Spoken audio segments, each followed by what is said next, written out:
people are suffering. Taking people, even the taxi drivers, the market people, and the banks, and all over here. If government can just check in and look back for this our business, can simple make this BNI or whoever to come and investigate to know the number of people that this cycle bounding have taken them out of business. And two, this fish being dumping.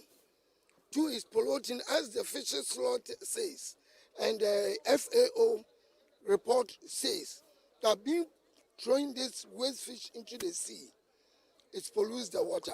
So we can see that this bounding of the cycle industry have make in effect on the local fishermen.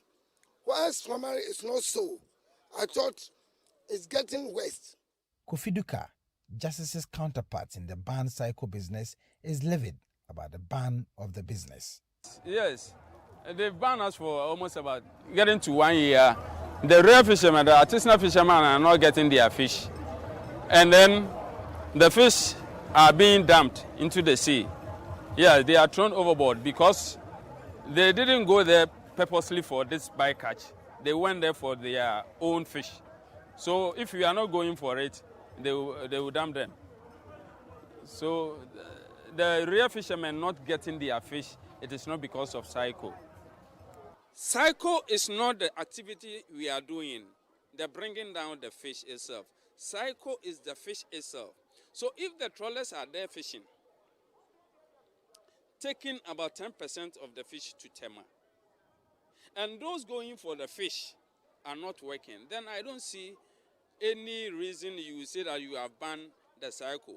Because the same fish that we bring from the vessels with this is our carriers, the same fish is being boxed to Tema at a very high cost, in which when we go and then bring the fish, it is very less for even for the school feeding, for the hospitals, their canteens and everything. The arguments by the two are not popular among the fisher folk as far as working to restore the depleted fish stock in the Atlantic Ocean is concerned. We've realized that the illegal transshipment of fish that we call cycle, where you find slabs of fish being transferred to canoes at sea, which is illegal by the Fisheries Act, are stopped. So when you go or are suspended in the various ports that we know, talk of Elmina, Apam, and then Axim. Charles Smith is a communications and media officer with the Environmental Justice Foundation. Justice organization has commended the Minister of Fisheries for the bold steps she's taken so far in Ghana's bid to restore the depleted fish stocks. He is pushing the ministry to apply the law. I can say that there are cases of cycle which are currently being dealt or being adjudicated in the courts. At least I know of Takoradi courts. And it is important for us to bring or make known all these suspected cases of cycle and then let them go through the prosecutorial chain without any hindrance whatsoever, so that the law takes its course naturally and then fines imposed are paid. Now, once this is done, it will serve as a deterrent for people who are into this act. Since we opened the sea, since September up to date, I've not had any reports on cycle. And fortunately for us, we are now, our VMS is operational to check on those things. So the moment we see that two canoes or vessels are together, then we'll suspect that something bad is going on. Quickly we'll draw your attention and we'll call you back, find out what you are doing. Minister for Fisheries and Aquaculture Development, Mavis Hawa-Kumsin. Madam Hawa-Kumsin was greeted with the challenges in the sector when she assumed office. Chief among the challenges was the issue of transshipment, popularly known as cycle. Yes, when I took over, I realized there were some vessels with infractions and they had not honored them. So I said, well, I'll find a way. In total, it was close to 6 million Ghana cedi. So I made up my mind that their next renewal of the license, if they don't pay those infractions, they will not be given the license. And so last year, when they did the close season, when we opened in September, eventually they had to go to see in October. Because if you don't pay, you are not giving the license. And I made sure that some of them, in fact, almost all of them pay, but they have to bring me payment plan. Because some of the amounts were very huge. Some were owing, in fact, close to 1 million, 2 million Ghana cedi. And so you have to give them payment plan to pay. And some have finished paying. Some have finished paying. We're able to retrieve close to 4 million last year. And as we speak, before I gave them license for this quarter, I made sure that they came to pay. And so that was for 2018 and 2019. Our process is when you are identified, you will be given the information. Then the units, enforcement units will come on board, take you to police station or to courts. If you want out of court settlement, then they can do that, out of court settlement, and you pay your money. So some of them were taking advantage of the out of court settlement. And so when they go, they say, oh, we want out of court settlement. And when they come, they don't pay. But I make sure that they pay all their money. The law says that if you have multiple infractions, you can be banned from fishing. And I'm calling for those documents. As I sit here, that's what I'm waiting for. If you have multiple infractions, we will decide on you. Because if you think you can keep paying, and so you can keep misbehaving on the sea, then you stop going for the fishing. If you are not there, you will not do anything bad. So stay away. That's the next level we are. Even though the Ministry of Fisheries has banned cycle, the illegal transshipment of fish at sea, the fisherfolk continue to agitate. The fisherfolk say that the cycle has not really ended, even though they agree with the ministry that it's ended at the places, the cycle markets. But it has manifested in a different form. If you go to Tema, they say that they are landing the small pelagic that artisanal fishers are supposed to catch. And this to them is like robbing Peter to pay Paul. At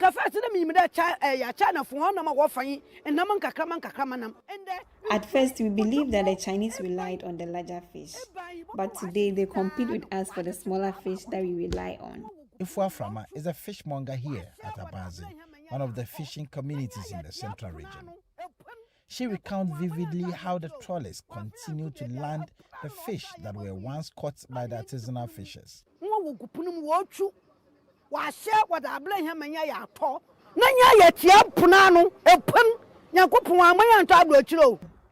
They turn around and sell the fish they have caught to us. God blessed us with this sea, and this is the only resource we depend on. In addition, the ministry is advising us against going to sea due to the closed season, but the Chinese are in the sea fishing.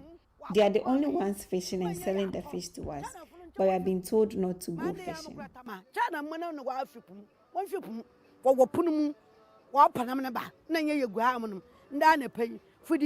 President of the Canoe and Gear Owners Association of Ghana, Nana Kweja, raises a similar concern about the cycle ban. It has taken us so many years advocating for the Ministry of Fisheries and Aquaculture Development and the Fisheries Commission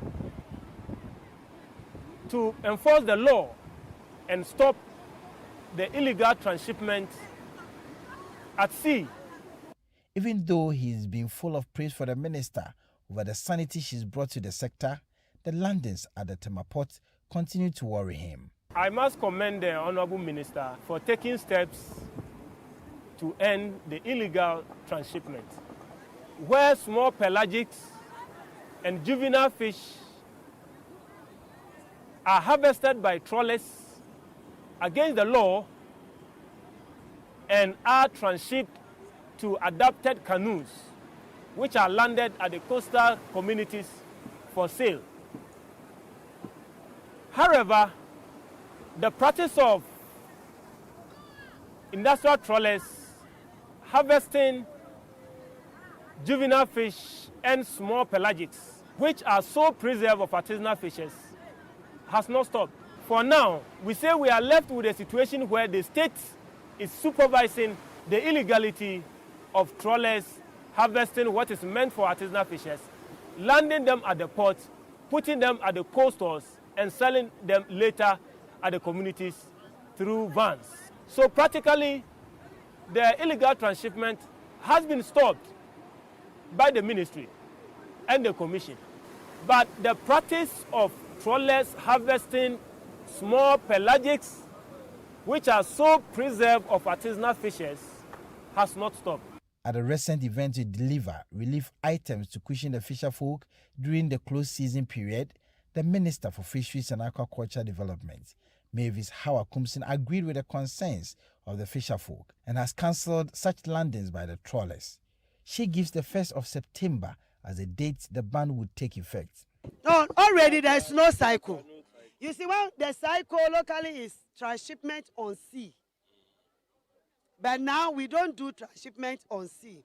What they do is, the ministry gave them, that was my predecessor, gave them 15% allowance of bycatch. My predecessor, no, almost 15% of bycatch allowance. Now you stop from doing cycle, transshipment on the sea, no. Into almost When they stopped from engaging in cycle, they decided to land the bycatch at the Tema port. Now that I've been made aware, I have decided to cancel such landings at the port. So by September, there will be no bycatch. It's because of greed and selfishness. That's why some use the small net size. We have done the gear audit and we have also gone ahead to give them the prescribed one they should use. We have also given a ministerial directive, so when we cancel the 15% landings, it will compel them to use the right net size. Ghana's overexploited marine stocks continue to limit domestic seafood production, while population and economic growth push consumption upwards.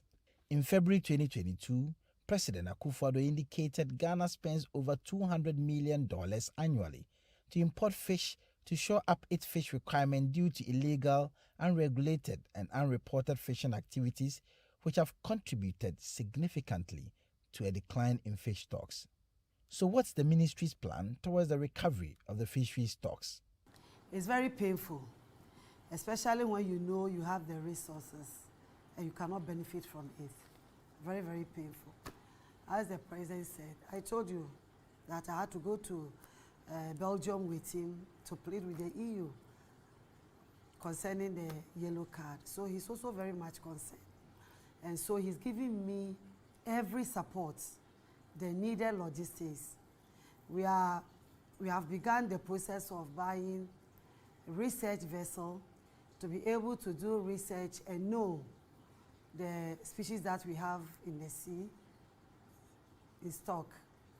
And then we're also going to buy patrol boats to be patrolling on the sea. Now we can only do land patrols, and even that one is not very effective. But when we add the patrol boats, it will also help us. Are there timelines? Well, within this year, the budget, it was in the budget. It was in the budget. Apart from that, I said, that's why we're fighting the illegal activities. We keep telling the fishers, stop using chemicals in catching the fish. Stop dumping of fish at sea. Because you cannot do the transshipment, then you go and do dumping. So go in for the right fishing gear. And we are not going to use sanctions on that, because we've done the gear auditing, and we've had a discussion with them. We're giving them time. Now it's time for them to start using the approved gear, fishing gear. And so when we come and you are not using the approved fishing gear, you're going to be in trouble. The ministry is also doing another initiative by getting the fishers, the approved, that is the artisanal ones, the approved fishing gear.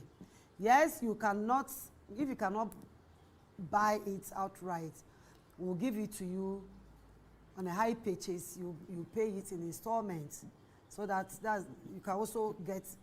And if we give you this opportunity and you don't obey the rules and the regulations, then we will take you on. So we are seriously fighting against the illegal, unregulated and unreported fishing activities on our sea. And if we are able to succeed, we'll be able to conserve the stocks remaining and even improve on it, because definitely the resource will come. For the president of the Canoes and Gear Owners Association of Ghana, even though some issues are being tackled in the fishing industry, a lot more ought to be done to help save the industry from further collapse.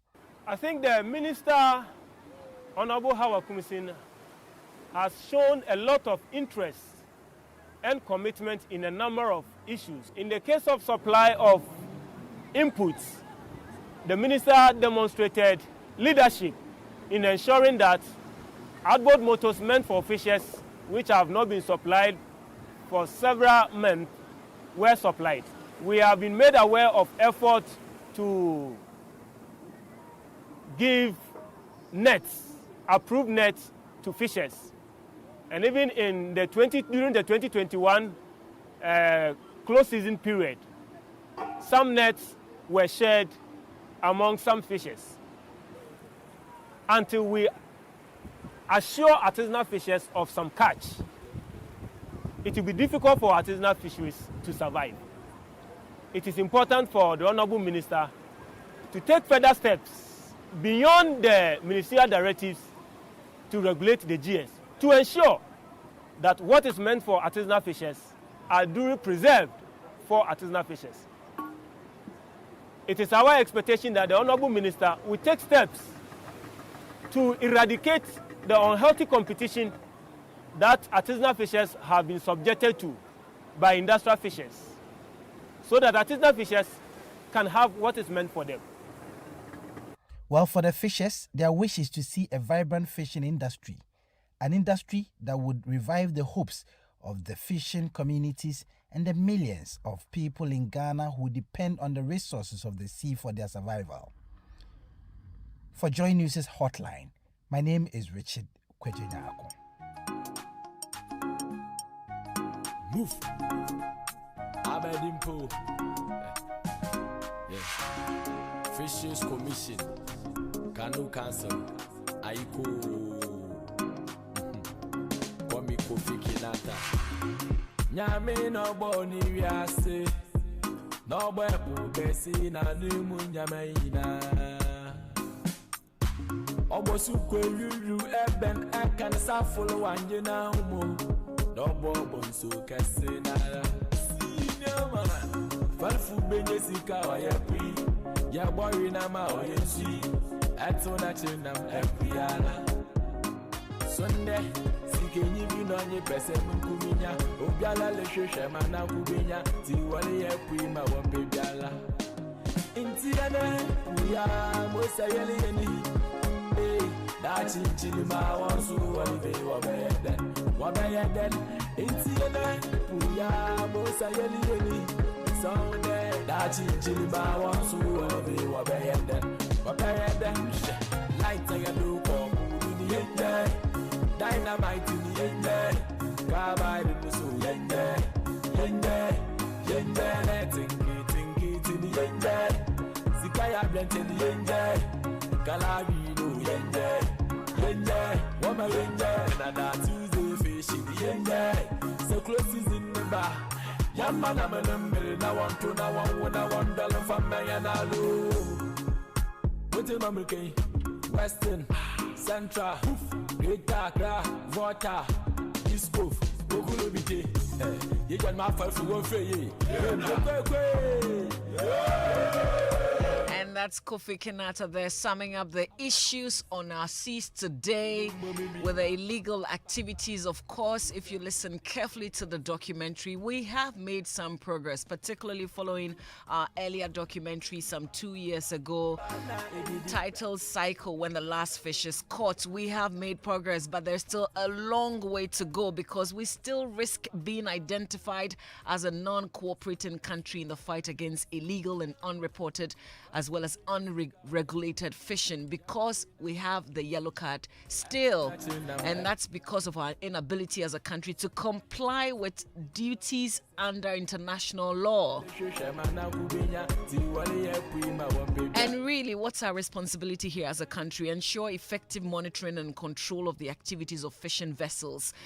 Also provide adequate implementation of enforcement and sanctioning system. That's all the EU is asking us to do. Why is it so difficult, even with the progress that we have made?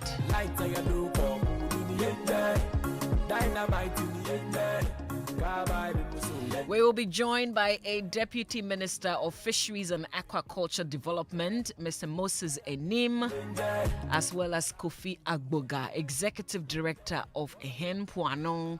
They will be joining us. Of course, one of the things that the minister seemed to believe is that cycle is no longer happening, but for those who are very close to the sea, who do business on the sea, is it still happening? We'll hear that when we speak to our guests on the phone a bit later on. And we will get to understand even further for the angle of the ministries why, even though we have a law, we have a law. As for laws, we do. But why is it still difficult to get rid of all the illegalities on the sea? How do we lift the yellow card completely? That's all coming up here on the Super Morning Show. Keep your messages coming through. If you've got comments that you want to make or thoughts after this documentary, kindly send us WhatsApp messages on 055-11-11997. You can also reach us on Twitter, Joy SMS, using the hashtag Joy SMS. Stay with us.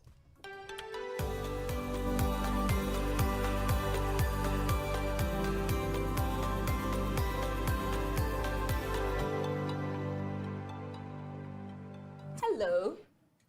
We've all been there doing something dangerous to our teeth and suffering the consequences. Now, in that moment, you wish you hadn't, right? It's another episode of Time with the Dentist. I'm your dentist, Dr. Gwendolyn Amakwe Baiche, and this program is sponsored by Pepsodent in partnership with Ghana Dental Association. Today, let's talk about a few of the things that we do to our teeth and subject our mouth to that are harmful. Some of these habits have been with us for so long that they have become a part of us. But there's no habit that you cannot break if you put your mind to it. The first is smoking. Smoking cigarette. Many of you, I'm sure, are aware of the harmful effect smoking cigarettes can have on the general health. But what you also need to know is that smoking is one of the most destructive habits for your oral health. It is one of the major causes of bad breath and teeth discoloration due to the tar and nicotine present in it, and also the increased buildup of tartar and plaque that it causes. Other effects on your oral health include gum disease, which progresses faster in smokers compared to non-smokers, and we all know by now that gum disease can lead to tooth loss. Nicotine in cigarettes reduces the flow of blood to tissues of the mouth, and good blood flow is needed for healing following surgical procedures, like when you have your tooth taken out. So in effect, smoking can delay healing in the mouth. There can also be loss of density of the jawbone, inflammation of the salivary glands, which will lead to decrease in salivation. And very soon we will learn the importance of saliva to our oral health. Lastly, smokers are more at risk of developing oral cancer. To those of us who smoke, it certainly can't be an easy habit to quit. But with the necessary help, you can. Don't wait until it's too late. The second poor habit is the use of our teeth as tools. Whether opening bottles with our teeth, ripping packages, cutting fabrics, or holding objects with our teeth, you are putting yourself at risk of cracking, chipping your teeth, or even injuring your gums. Especially to our tailors and dressmakers, fisher folks, carpenters, who tend to use the teeth as tools at work. Let's do well to put a stop to the habit. Our dear mechanics who use their mouth to siphon fuel from car tanks using rubber tube. You're exposing your mouth, including your teeth, to very toxic substance, which can erode the tooth surface. Accidentally swallowing or aspirating the substance can also be very harmful to other parts of your body. The last poor habit I would like to talk about is brushing your teeth too hard, and especially with a hard bristled toothbrush. While we encourage you to brush your teeth often, please use a soft to medium bristled toothbrush, like the Pepsodent toothbrushes. These are gentle on your teeth and gums and are also able to clean hard to reach areas of the mouth. Let's stop brushing aggressively. This list is not exhaustive. There are others, like crushing ice with the teeth, biting your nails, and grinding the teeth. Tooth discoloration is when the perceived color of the tooth looks deviated from normal. And what is normal? So the teeth typically are very white in very young children, off-white in adults, and whitish yellow as you age. When you use your teeth as openers, you can crack or chip your tooth. This can affect your smile. Your teeth will look unaesthetic, it could feel sensitive, and depending on how bad the chip is, you could even feel pain and eventually lose your tooth. Bad habits are not easy to break, but can be broken. Let's put in every effort to stop these poor oral habits. Remember to always brush your teeth twice daily with a fluoride toothpaste like Pepsodent.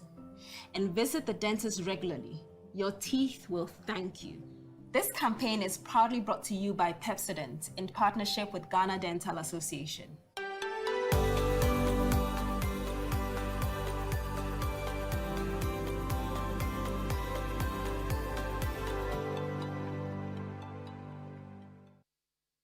Coffee in your cup and Joy on the set. The Super Morning Show is always the best bet on Joy 99.7 FM. All right, let's have a conversation on the back of the documentary produced by Richard Kwejo Nyako, When the Last Fish is Caught, is our latest hotline documentary. Let me say good morning to our guests who have joined us on the phone. Moses Anim is Deputy Minister of Fisheries and Aquaculture Development, and Kofi Agboga is Executive Director of Hempuano. Good morning to you, gentlemen. Thank you for joining us here on the Super Morning Show. Good morning. Great. I want to start with you, Kofi. Let's settle this. We know that cycle has been banned, but is it still happening on our seas? Thank you very much, and good morning to your listeners. The process of cycle is actually the transfer of fish from one vessel to another, as we know it. What is happening now is that kind of activity has halted, as the trawlers promised that they were not going to transfer fish to the canoes on the high seas. But what we are realizing increasingly, for which some fishers, and especially the women, are complaining about, is that the fish is now put in cartons. The baby fish or the fish that is purported to be transferred on the high seas are put in cartons by the trawlers and are brought down to the port as an additional catch. And then there are vans that come in to take them from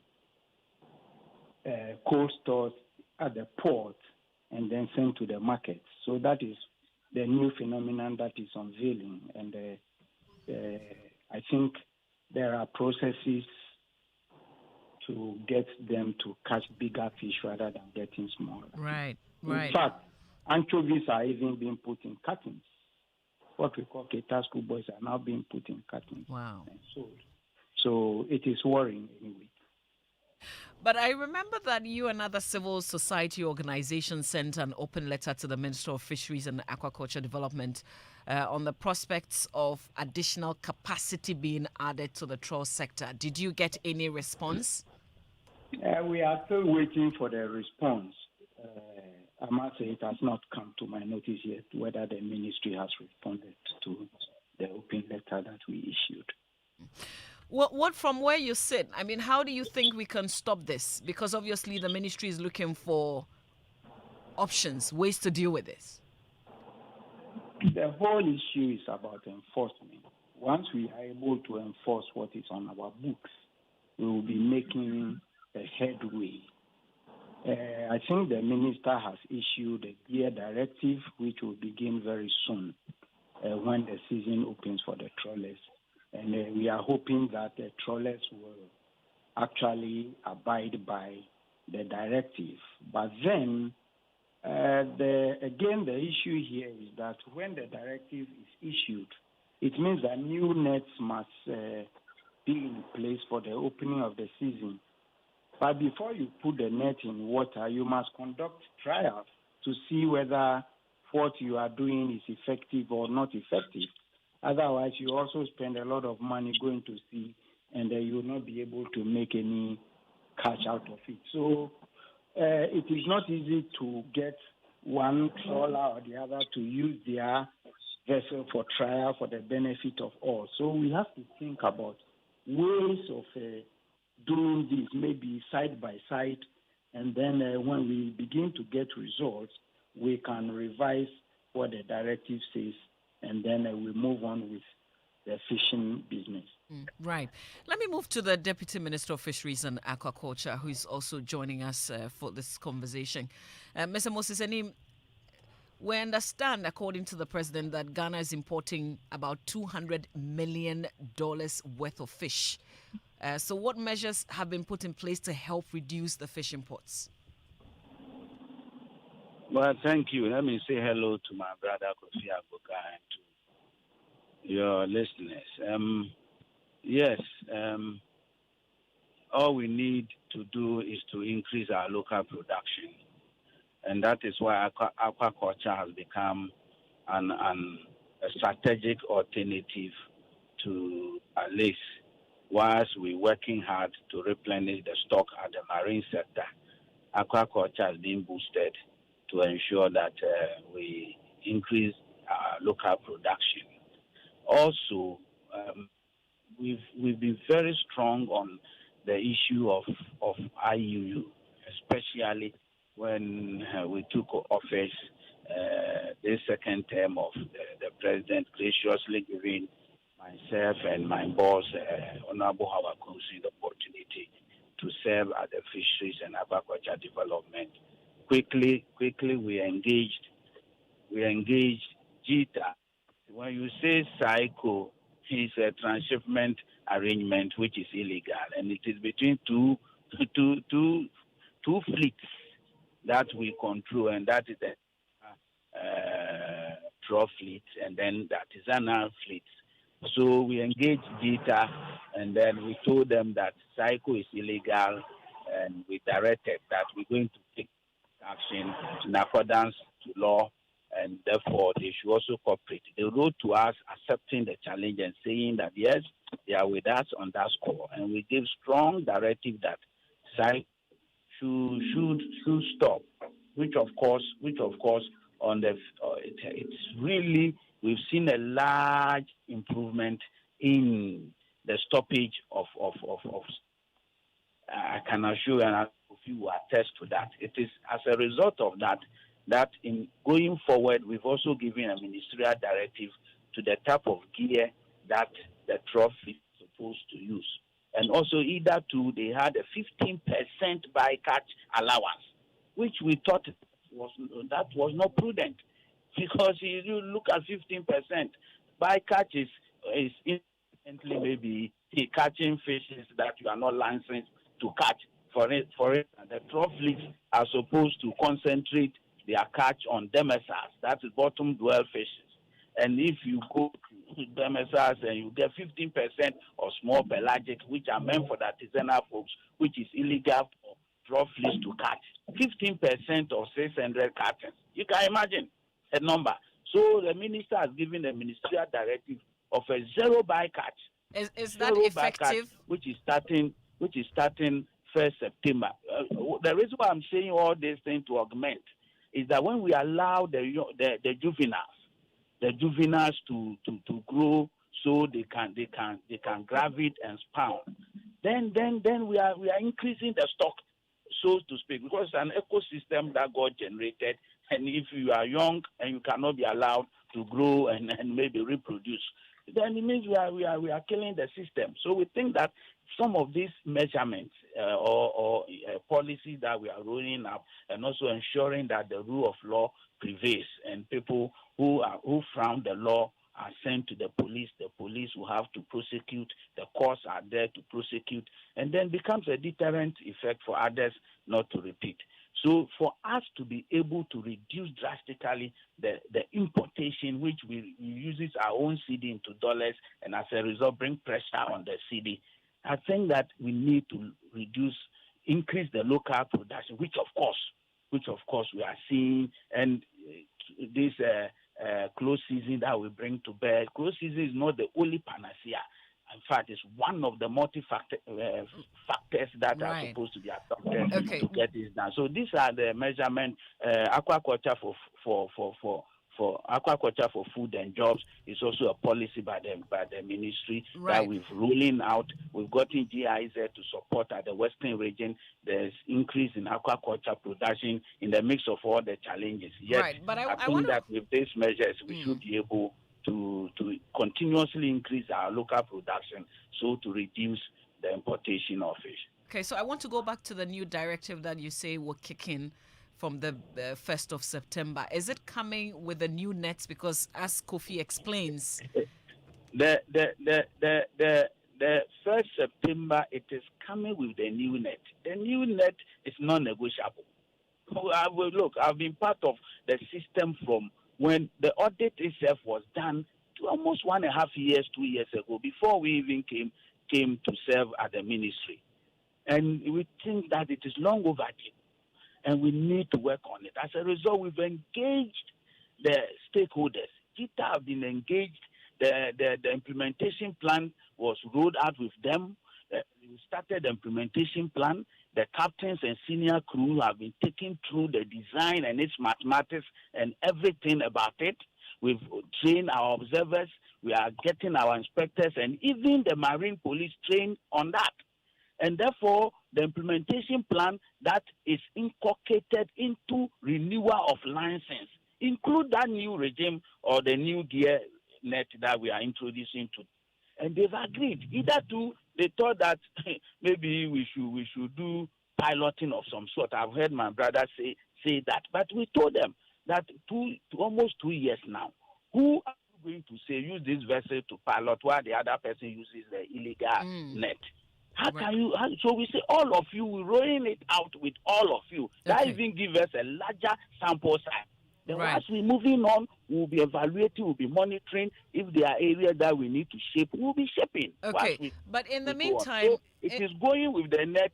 And if your net doesn't pass the prototype that we've done and showed it to them, you will not be licensed. Your license will not be renewed to you. All right, that sounds like good news. We are very strong about that because we believe strongly that if we are able to achieve even 70% of the gear regime, which of course we're hoping 100%, the leaving out or letting out the juveniles will be improved drastically, and at the end of the day, it will bring a lot of restocking for the. But in the meantime, Mr. Anim, we still have that yellow card,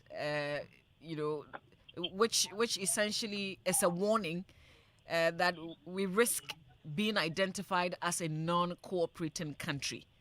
So, in all of these, when do we hope that the yellow card will be lifted? We're working hand in hand with the EU. In actual fact, it's a dialogue regime. that we have our local team and their team as well. We're working so hard on that, making sure that the areas that they identified as frowning on national treaties and conventions and even our own local national statutes. We're working closely with them, and we hope that the steps that we're taking gradually will definitely out of them. There's a practical aspect to it, you see, and that is why we think that all of us must come and put our shoulders to the well, all the stakeholders, every stakeholder. There's a practical aspect to it.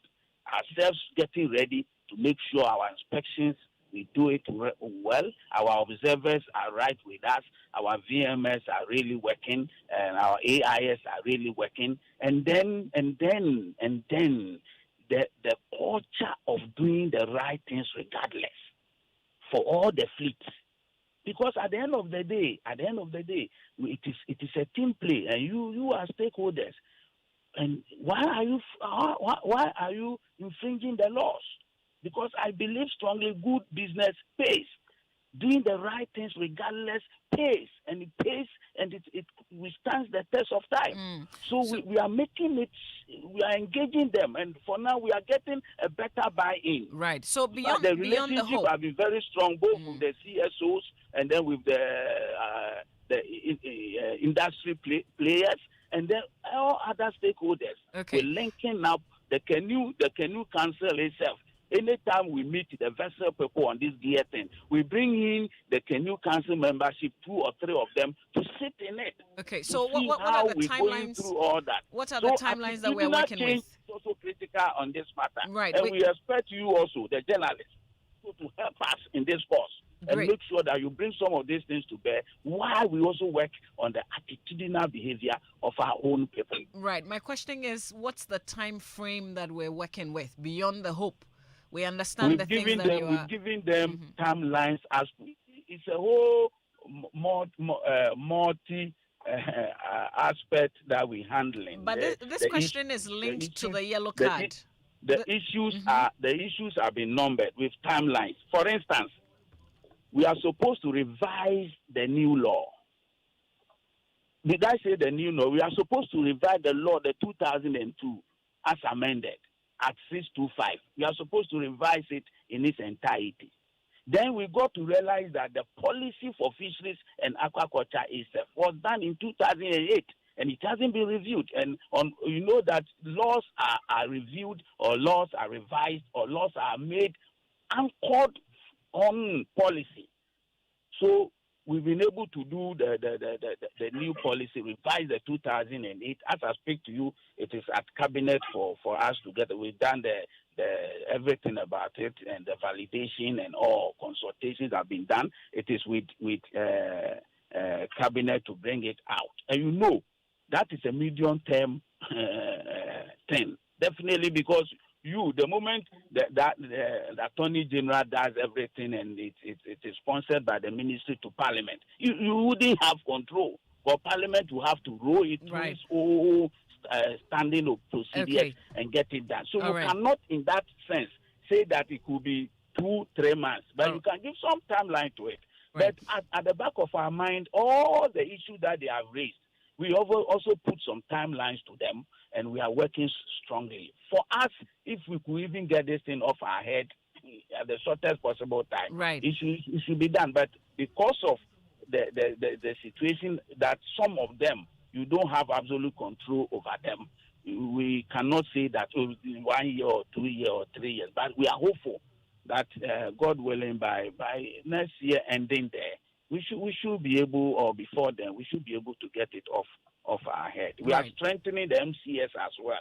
We've looked at some gaps in the human resource aspect of the MCS, and then we are trying to restructure the MCS, which is the heartbeat of all these challenges that we are in terms of controlling, in terms of making sure the laws are obeyed, in terms of monitoring, evaluation, getting feedbacks, and then performance targets. All these things are being put together to make sure that we revamp the MCS, and then they become they become fit for purpose, so we can get the necessary outcomes from them. And we are doing our best in the midst of these challenges. I hope that it is good that we get it off our back, so we can surge forward. Right, sir. I thank you very much. I would want to give you the final say, Kofi. What do you make of what you've heard from the Deputy Minister of Fisheries and Aquaculture?